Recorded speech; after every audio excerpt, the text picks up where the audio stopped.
एक बार क्या हुआ, महादेव शिव पार्वती के साथ, अभी कहानी सच्ची है झूठी इस लफड़े में मत पड़ना, तो न किसी पुराण में ढूंढना, हर कहानी पुराणों में नहीं होती, कुछ प्राणों में भी हुआ करती है, ध्यान रखिए। और पुराणों की कहानी नहीं, मैं तो प्राणों की कहानी ज्यादा बताता हूं, ध्यान रखना। पुराणों की कहानी तो इधर से सुनते हो इधर से निकाल देते हो, लेकिन जब मैं प्राण की कहानी बोलता हूं तो तुम्हारे प्राण तक पहुंच जाया करती है, ध्यान रखिए। ये कहानी प्राणों की है। महादेव चले जा रहे हैं, पार्वती साथ है, और जब जैसे ही निकले काशी बनारस के ऊपर से, तो कोई कह रहा हर हर महादेव, कोई कह रहा जय शिव शंकर, हे महादेव, कोई हाथ ऊपर किए ध्यान कर रहा है, कोई एक पैर से खड़ा होकर के ध्यान कर रहा है, कोई गंगा में जल समाधि लिए शिव का ध्यान कर रहा है, कोई शिव नाम की माला फेर रहा है, कोई ओम नमः शिवाय में लगा हुआ है। पार्वती ने पूछा महादेव से कि स्वामी, इतने लोग हिंदुस्तान के आपकी आराधना कर रहे हैं, क्या आप सबको बैकुंठ पहुंचा देंगे, इतने लोगों का कल्याण करेंगे? महादेव ने कहा कौन कर रहा है मेरा ध्यान? बोले ये देखो जमघट लगा हुआ है, ये कुंभ का मेला लगा हुआ है, ये सब आपका ही तो ध्यान कर रहे। महादेव आपसे निवेदन है इन भक्तों का कल्याण करो, इन भक्तों का उद्धार करो। महादेव ने कहा कि पार्वती तुम समझ नहीं पा रही हो, ये भीड़ है, एक भी भक्त नहीं है मेरा। अरे बोले नमः शिवाय चिल्ला रहे हैं, अरे बोले सब ऐसा ही है, इन पर ध्यान मत दो। अरे बोले महादेव आप इतनी कठोर क्यों बन रहे हैं, आप तो भोलेनाथ है, आपका नाम ले रहा है, उसका बेड़ा पार करो, उसका उद्धार करो। महादेव ने कहा तुम नहीं समझोगी। पार्वती ने कहा देखो मेरा हृदय करुणा से भर रहा है, इन जीवों को बैकुंठ पहुंचाओ महादेव, इनका कल्याण।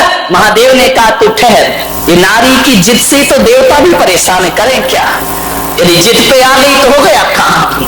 नारी हट बहुत ही बुरी हट होती है, ध्यान रखना। अभी नारी की तो हटती कि सोने का मृग ले आओ, अब राम जी को भी लेके जाना पड़ा, जानते तो वो भी थे कि सोने का होते ही नहीं है, ध्यान रखिए, विचार करिए।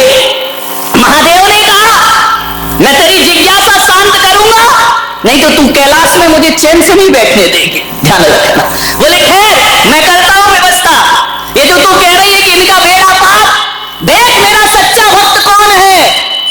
बोले ये सारे भक्त है, कोई जल चढ़ा रहा, कोई अर्घ चढ़ा रहा है, कोई आपके नाम की धूनी रमा रहा है। बोले सब ढोंगी, कुछ नहीं है इनमें। बोले बरसों से हाथ ऊपर किया है, सब बेकार। बोले नहीं महादेव एकदम से इनकी तपस्या को मत ठुकराओ। महादेव ने कहा ठहरो, तू यहीं खड़ी रह, मैं बताता हूं कौन कौन बैकुंठ जाएगा। महादेव ने एक कोढ़ी का रूप बनाया, कुष्ठ गलित, दुर्गंध आ रही है शरीर से, और गंगा किनारे काशी में एक सीढ़ी पर जाकर बैठ गए, कोढ़ी बन करके। बड़े बड़े पंडित आए, बड़े बड़े साधु संत आए। उसने कहा हे भाई मुझे गंगा स्नान करा दो, मेरा गंगा में नमन करा दो, मेरा कुष्ठ दूर हो जाएगा, मेरे पाप दूर हो जाएंगे। जो निकला छी छी दूर, कौन छुएगा तुझे, तुझे तो कुष्ठ रोग हुआ, तेरी देह गल रही है। सब मुंह बना करके निकल गए, नमः शिवाय नमः शिवाय, कोई डमरू बजा रहा, कोई ढपली बजा रहा। महादेव ने गौरा से कहा कि देख रही हो ये मेरे भक्त एक भी मुझे गंगा में स्नान नहीं करा रहा है। जिससे कहा वही मुंह फेर के चला गया, पंडित चले गए, महंत चले गए, किसी ने हाथ नहीं लगाया कि महादेव को कोई इस बूढ़े को गंगा में स्नान करा दे। जब पूरा दिन बीत गया, एक गरीब निकला, उस गरीब के उस कुश्ती ने, उस कोढ़ी ने पैर पकड़ लिए, मुझे गंगा स्नान कराओ। बोले अरे तुम मेरे पैर क्यों पकड़ते हो, तुम्हें गंगा स्नान मैं कराऊंगा। उसने उठाया, जिसकी मवाद गिर रही हो कोढ़ से, उसने उठाया, चलो मैं तुम्हें गंगा स्नान कराता हूं। वह ले गया, गंगा में स्नान कराया। कहानी कहती है कि जैसे ही स्नान कराया, महादेव अपने रूप में प्रकट हो गए और उन्होंने कहा देखो गौरा पार्वती, सच्चा बैकुंठ जाने का अधिकारी ये है, वो मेरे नाम की माला जपने वाले बैकुंठ जाने के अधिकारी नहीं हो सकते हैं। मान्यवर ध्यान रखिए, इंसान से नफरत, भगवान से प्रेम। ध्यान रखना, दुनिया से भागे फिरते हो, भगवान को तुम क्या पाओगे? ध्यान रखिए। मान्यवर, सोचना है आपको, मनुष्य से इतनी गहरी नफरत है आपको।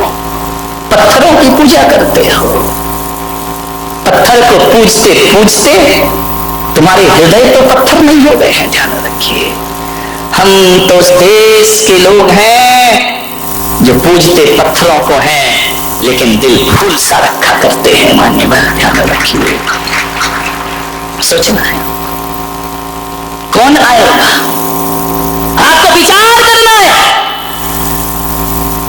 एक बहू ने मेरे प्रवचन सुने और प्रवचन सुनने के बाद मैंने अपने प्रवचन में कहा कि भूखे को भोजन कराना बहुत पुण्य का काम है। प्यासे को पानी पिलाओ, भूखे को भोजन कराओ। सुबह उठकर सबसे पहले यही काम होना चाहिए।